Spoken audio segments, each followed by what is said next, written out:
Olá!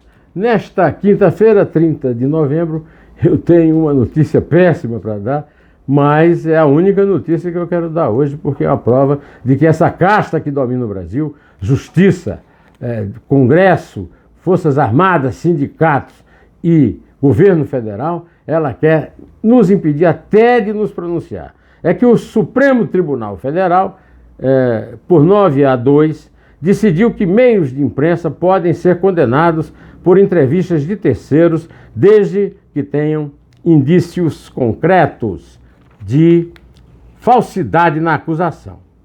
Uais! Página 1460. Indício significa probabilidade de existência de algo. É probabilidade, o que é provável, não é provado. Sinal, pista, vestígio, indicação, laivo, rastro e vestígio. Kátia Berembate disse, uma jornalista, que o STF precisa definir o que significa indício concreto, uma palavra contrariando a outra. Indício, meus queridos senhores do Supremo, é fluido, gasoso, concreto é sólido, duro. Não dá para misturar. Lá no Supremo está muito ruim tudo aquilo. Agora o português também é de lascar. Indícios concretos, olha, eu não vou nem dizer o que é. Eu quero então aproveitar essa ocasião para falar na desmoralização da entrevista. Não tem mais entrevista coletiva. Agora os governantes dão palavras, pronunciamentos direto do trono. Entrevista, por exemplo, foi aquela de Zé Américo de Almeida ao Carlos Lacerda, publicada em 12 de fevereiro de 1945, no Correio da Manhã, que levou o Getúlio a ser deposto da ditadura do Estado Novo. Entrevista foi aquela que o general Dilermano de Assis deu a Francisco de Assis Barbosa. Eu não matei Euclides da Cunha. Entrevistadores são Chico Maria, da TV Bandeirantes, Larry, da TV Borborema, Larry King, da CNN. Olha, meus amigos, em 6 de junho de 2005, Roberto Jefferson, deputado federal pelo PTB, deu uma entrevista a Renata Lopretti, contando que o PT pagava R$30 mil a parlamentares para aprovar projetos no Congresso. Felipe Moura Brasil chamou a atenção de seu público, na Cruzoé e no Antagonista, de entrevistas como esta citada, do Roberto Jefferson, e também a de Pedro Collor a Reinaldo Azevedo, na revista Veja, em 1992.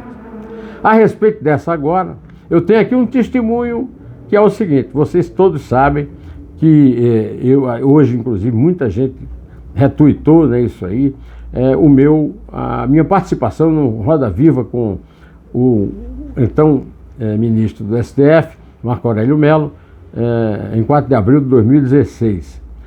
E nessa ocasião, ele perguntou se eu confiava no Supremo e eu disse não. Agora, o Marco Aurélio está tendo a prova de que aquilo que eu disse era verdade. O Supremo não é confiável mesmo. Tanto que ele disse que ele fez uma declaração até muito dura, né, a respeito do que a imprensa está sofrendo com... Eu não queria estar na pele da imprensa, ele disse, né, assim, isso mesmo. Eu quero agora citar para vocês as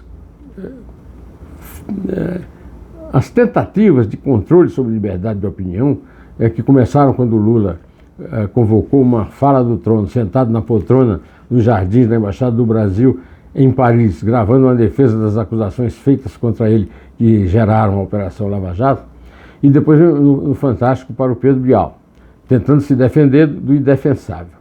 Ali começou uma lenta e persistente extinção da entrevista coletiva que a casta dominante tem perseguido com fervor.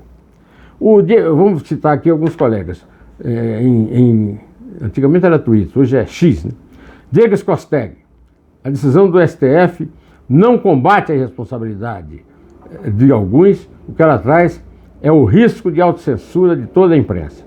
Diogo Mainardi, o STF censurou nossa revista e até hoje persegue Mário Sabino. A imprensa nunca mais vai noticiar as denúncias contra o STF. Mário Sabino, que foi citado por ele, disse que a censura instalada por meio do ato de censura é esse ato agora do STF.